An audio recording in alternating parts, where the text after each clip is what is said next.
alaikum and welcome to the Situation Room. Of course, we now know as the situation is a big takeaway from the war and our resolve, our forces and their their valiant efforts is that we know that the US President now recognizes Kashmir as an international dispute.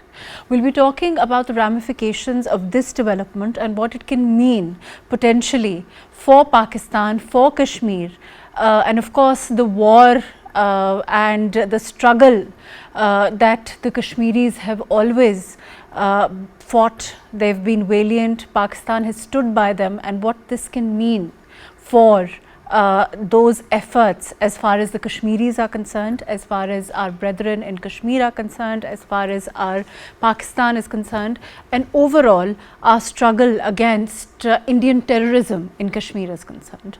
I have with me Lieutenant General Raza Khan. Thank you so much for joining us today. Sir, can you hear me? Yes, I can hear you loud and clear. We know what is being said, we know what the President of the United States is saying at this time. Overall, how do you look at the comments that are coming in? How do you look at the post-ceasefire scenario at this time?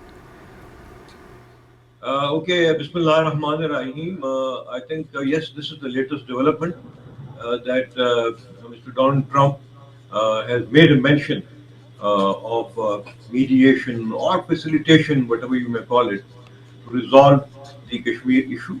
I think we have welcomed it.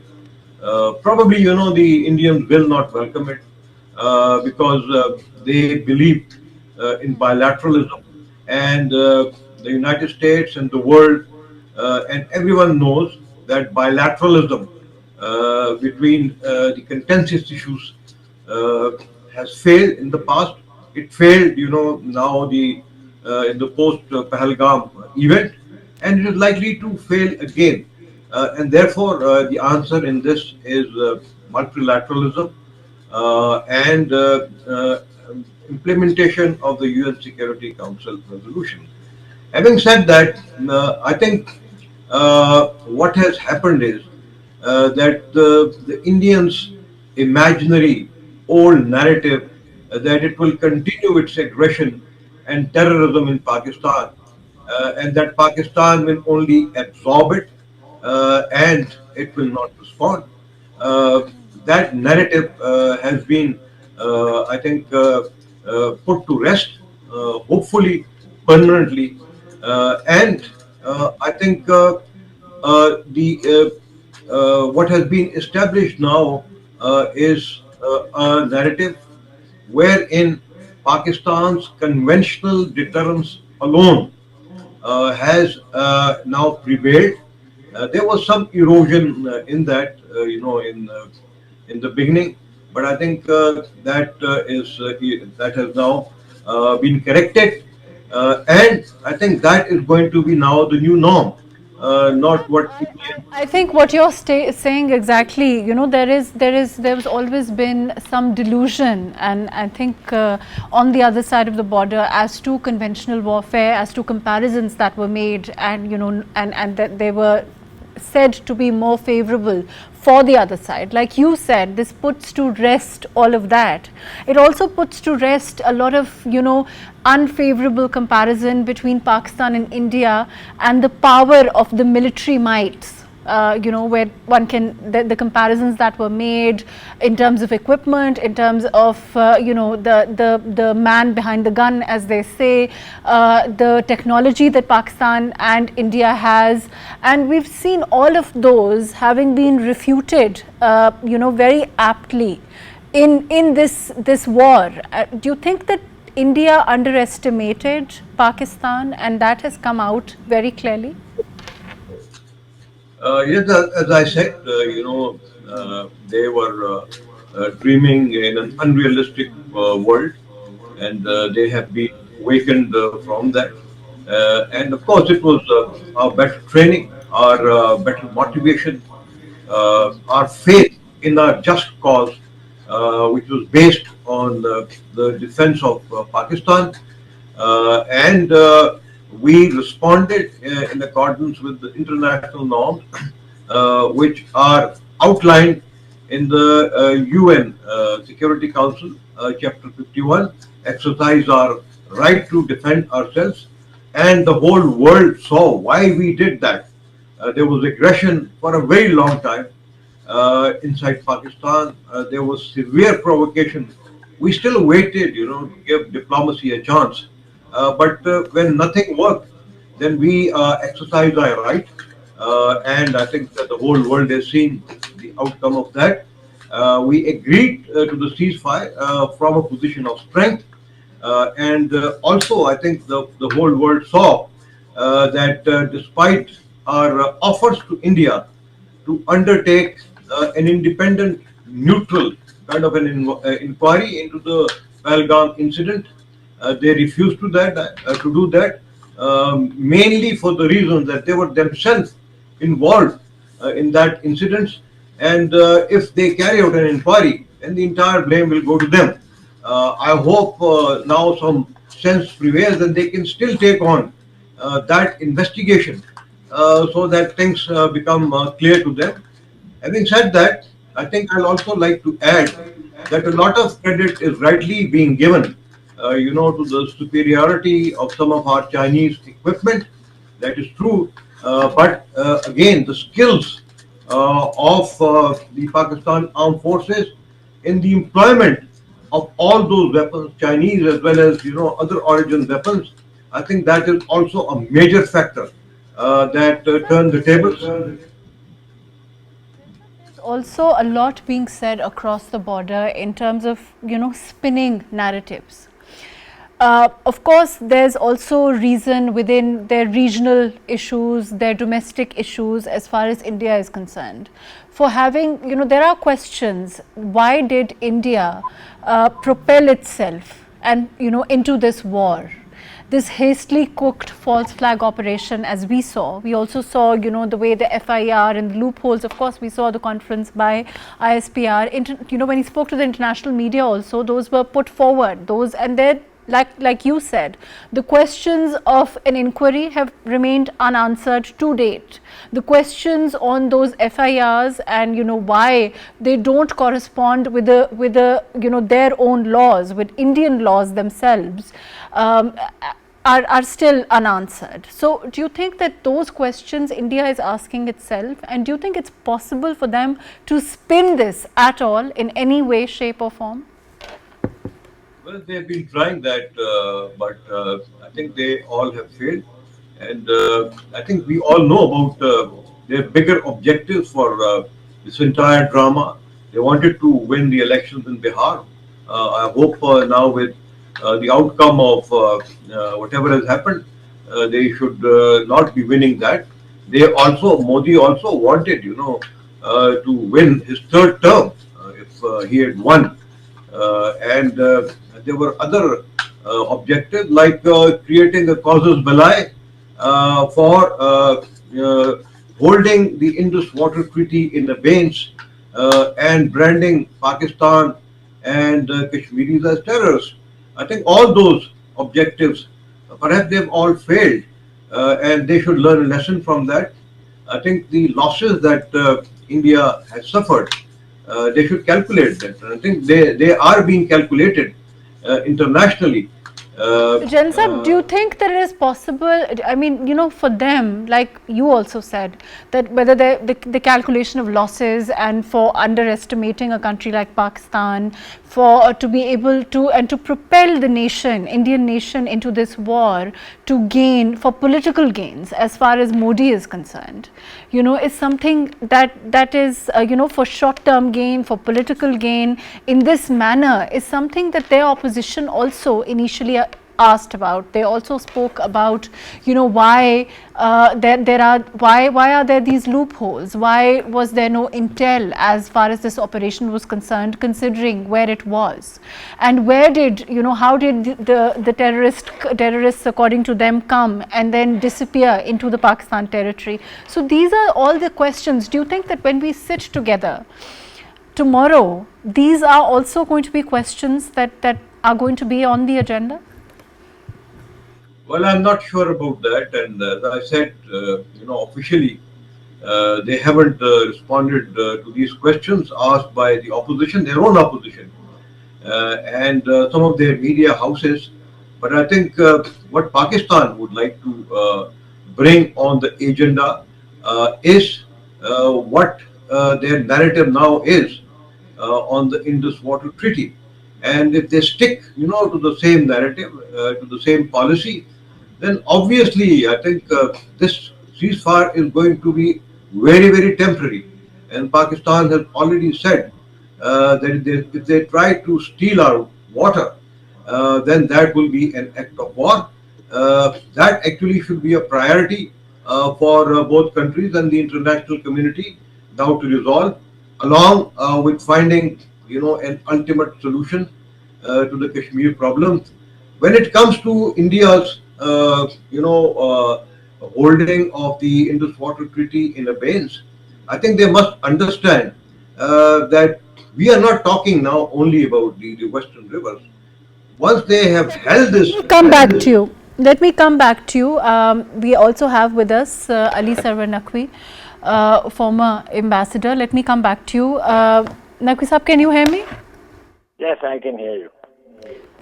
Naqvi Sahab, it is being said, of course, that as far as the Indus Water Treaty is concerned, this kind of adventurism that we've seen from the Indian side, has to be, even in the future, we have to come to some kind of an arrangement. We have to ensure that the Indians do not play this kind of a dirty game again. Do you think that these are questions that we are going to be asking them as we talk to them? As per tomorrow, you think these are on the agenda? These are questions that need to be addressed, because the way that this was played by India, firstly they stage a false flag operation, then the hasty FIR that follows it, termination of the Indus Water Treaty. So there are these steps that were taken that seem frankly to be orchestrated in the kind of order that was already lined up. So there needs to be mechanisms, and I think there are within the UN Charter, that deal with this not happening again. Yes, that's right. You see, once we begin to engage with India, we have a number of contentious issues that we will take up, and one of them is, of course, the Indus Water Treaty, which is perhaps the most important. But then there are territorial issues like Sir Creek and Siachen and matters relating to the Indus Valley Basin Treaty of Fuller Barrage and Kishan Ganga and all that. So the format of talks, and I have been in Pakistan-India talks number of times, is that, in the years before 2008, the format of such talks is that we first agree on an agenda. And once the agenda is defined, then we proceed into discussion of the specific topics according to the expertise of each side. And for each discussion, there are separate groups or delegations. So it's a long drawn out process. But having said that, I maintain, I agree that we have to talk about the Indus Basin Treaty in a manner that it does not restrict water supply to Pakistan, as has been already. Also, we've seen the US president, we've seen, his comments, his latest tweet overall.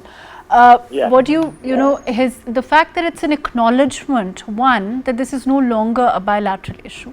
It is an issue of international significance. It is an international dispute. That is a huge win itself, if you look at diplomatically. And the fact that the intervention, the fact that he says that he will intervene, how remarkable do you think it is? This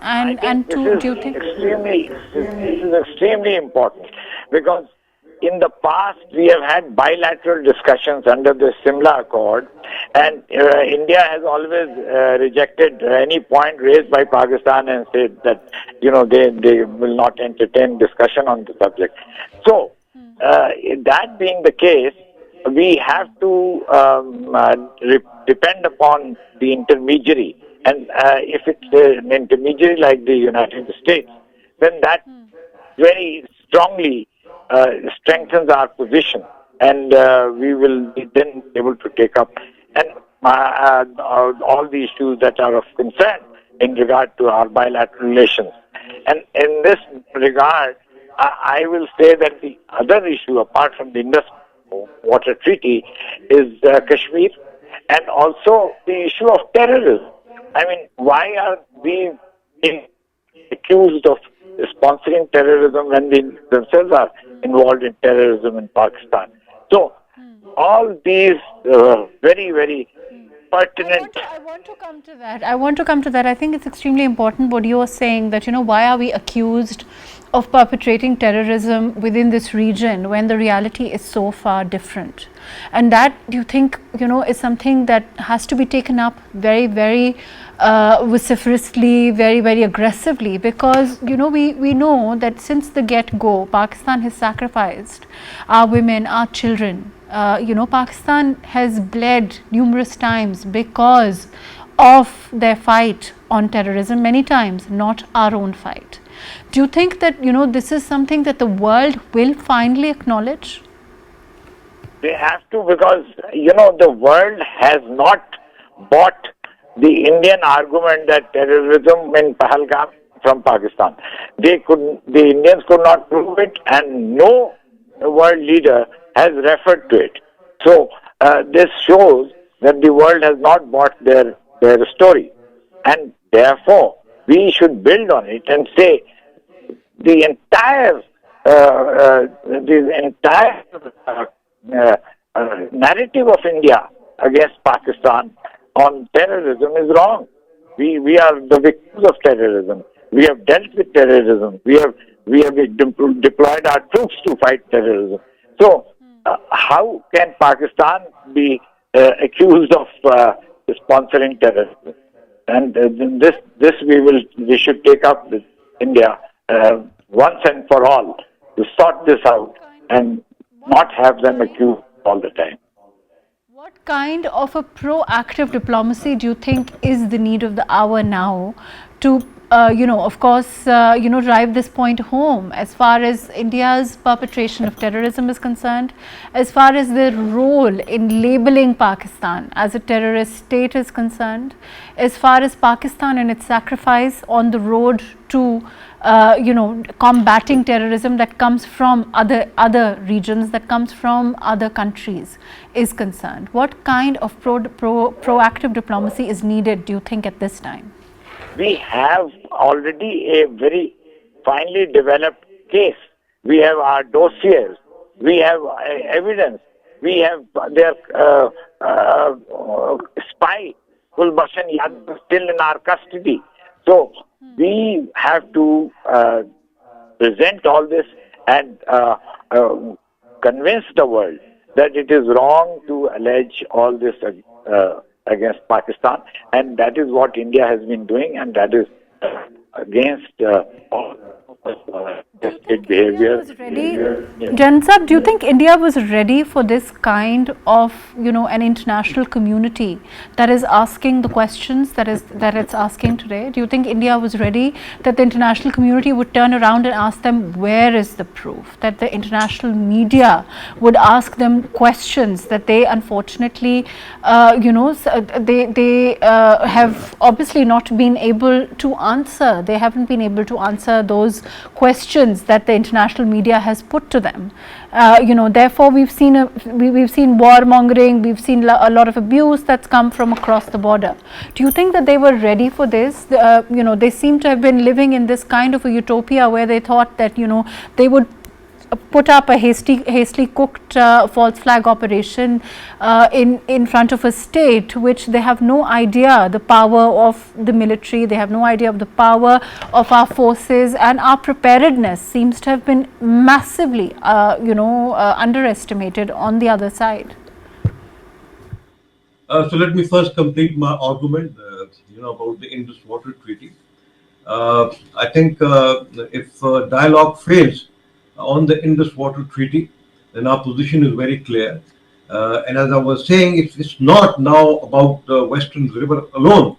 it's also about the eastern rivers, because whatever India has now constructed on all the rivers in which are part of the Indus Water Treaty, they all have now become controversial. They all have become disputed. There were some agreements why we allowed India to utilize the eastern rivers in some ways. Now, I think we will not allow them to use those rivers as well. We are not talking about the western rivers alone. And I think if India has any doubts about it, about our actions, they need to recall what we did to their electricity grid in our response operation. That perhaps was one indication what we can do if they continue their obstinance, of stealing our water. I will now come back to what you were saying. I think the United States declared policy on Kashmir is that it should be resolved between the two countries, and that the United States will intervene only if the two countries are ready for that intervention. It happened in the past, and the United States offered its good offices for the purpose, particularly President Trump, but Indians rejected that offers. So I hope this time they don't do that. But we should not have very high hopes from this gesture by U.S. President, which we all have appreciated. And also, I think it is important for us to know that on the issue of terrorism, India is again, it has that box, wherein it doesn't want to talk to Pakistan about terrorism. It has actually disregarded all our dossiers in the past, and it is likely to do the same thing. So I think we have a number of options for that. We have indicated now. If you recall, there was a major from the Indian Army, serving major, who had actually trained some of the Pakistani terrorists, and he was then eventually caught, and he was trying to train him online.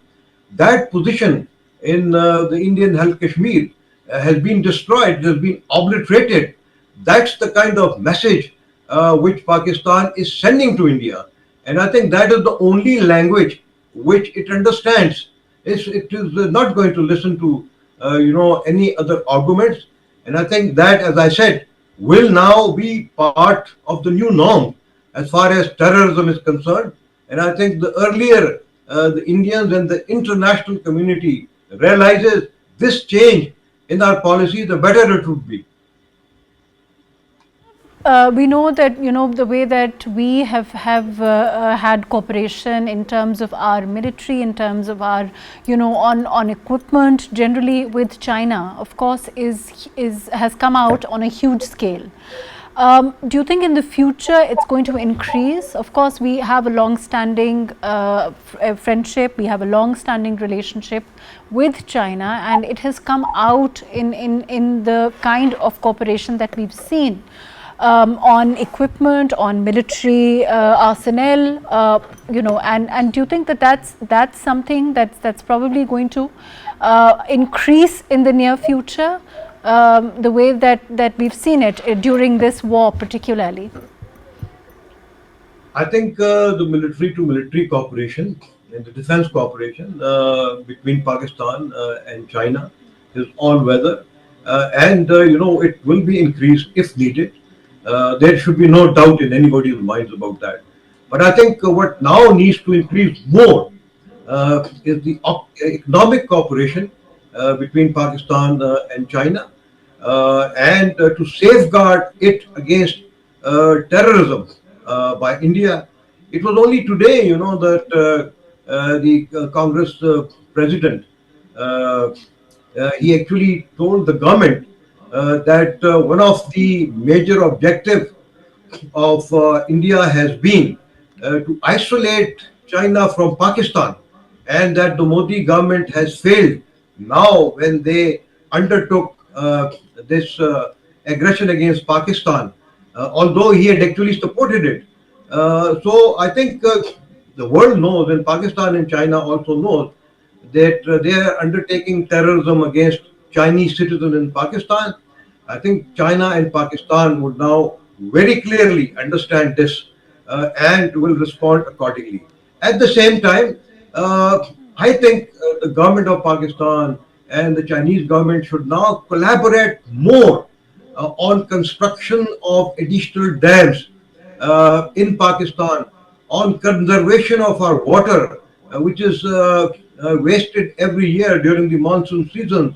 I think we lose about $25 billion every year when water from the Indus flows into the sea.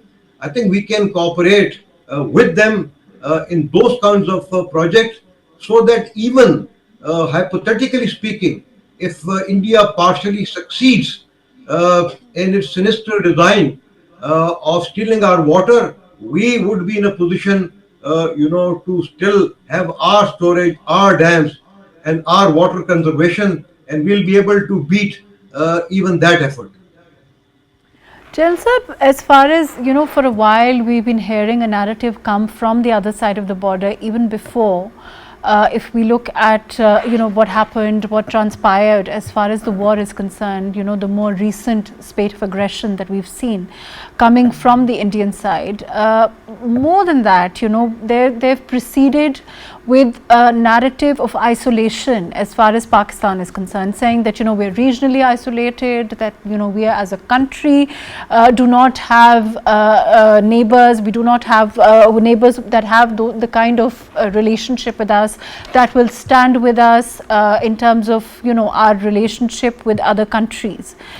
The events as they've transpired more recently have very clearly refuted all of that propaganda also. Wouldn't you agree with this? Absolutely, I think all that they were living in a fool's paradise, and it's all ridiculous to try and say that they'll be able to somehow, isolate Pakistan. They have been isolated themselves, and one of the proof of that was that they tried, to influence the IMF board not to grant us, the loans that they had promised to us. And for that, they even fired, one of their the Indian director because he knew it that that will not be possible. They put another director in his place. He was unable to do that. So I think they understand it, but they're trying to fool themselves as well as their own people, which is, I think, very short-sighted. And I think only the people of India will be able, to prevail upon Hindutva, RSS, ideologues, and upon Modi himself, who was picked up from, selling tea from a tea stall on a railway station. Even that is being questioned by some people in India to run, now a country as big and a democracy as big as India. But in terms of, his leadership being questioned, we know all of those questions. I also want to come a little bit to the media side. Do you think that, the way their media has been exposed, the way, the inaccuracies, the propaganda on one side, but there are blatant inaccuracies in the content that was aired. Do you think that it also, shows that this is a society where, there is one, no independent media, and two, that what is they've been saying about Kashmir, what they've been saying about the situation in different parts of the world, it shows is clearly wrong, the kind of picture that is presented. So that face of India as a secular India, as an India where your minorities are safe, also stands exposed at this time. Well, I think their ideology is almost similar to the ideologies of the Nazis, and Nazi Germany.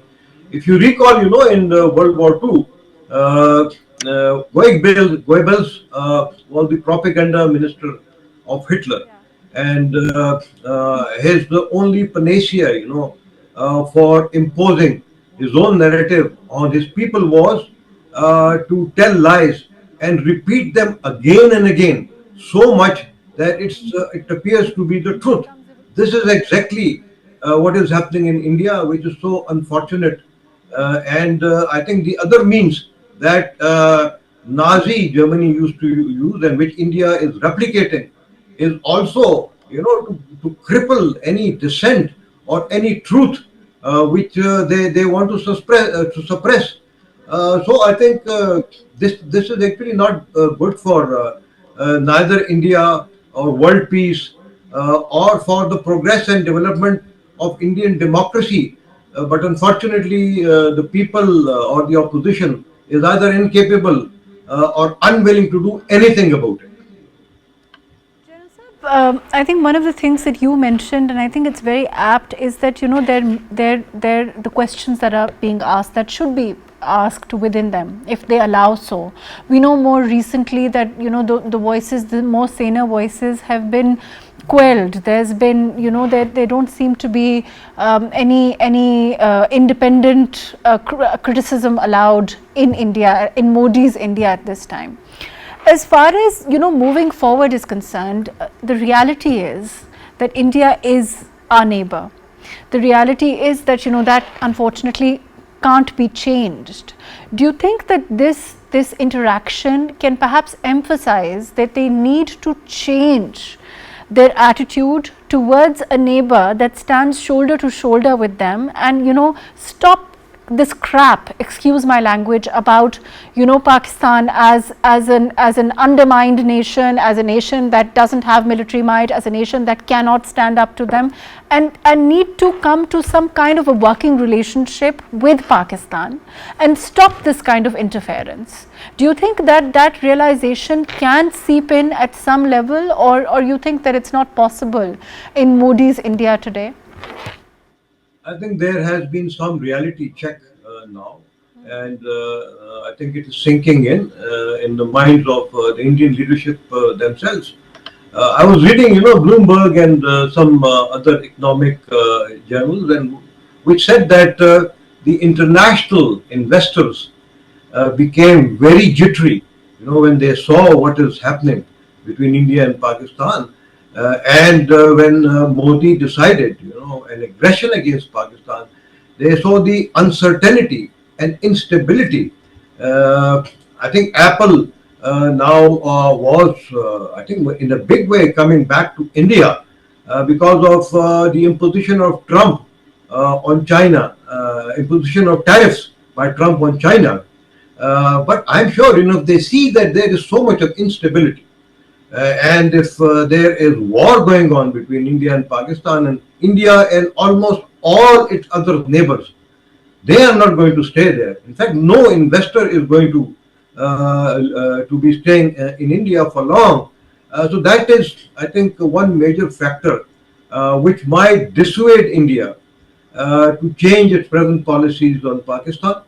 And the other is that the international community themselves would understand that their own, security interests and even their economic interests, they are being squandered by India by following the present policy with regard to Pakistan. They won't mind, if India is being used against Chinese, but otherwise, for them to start a war with Pakistan or to start threatening Pakistan with something which will definitely be something on which Pakistan is prepared to go to war, then that kind of instability, I think, will not be acceptable to the international community.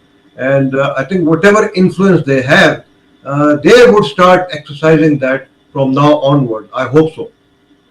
Right, fair enough. Thank you so much, General Saab. Thank you for your very apt and very comments, very detailed comments on the situation as it stands today. We have with us Javed Jadoon Saab. Javed Saab, can you hear me? Yes, I can. Javed sir, we've seen what's happening at this time. If we look at X, we look at what the Indians are saying.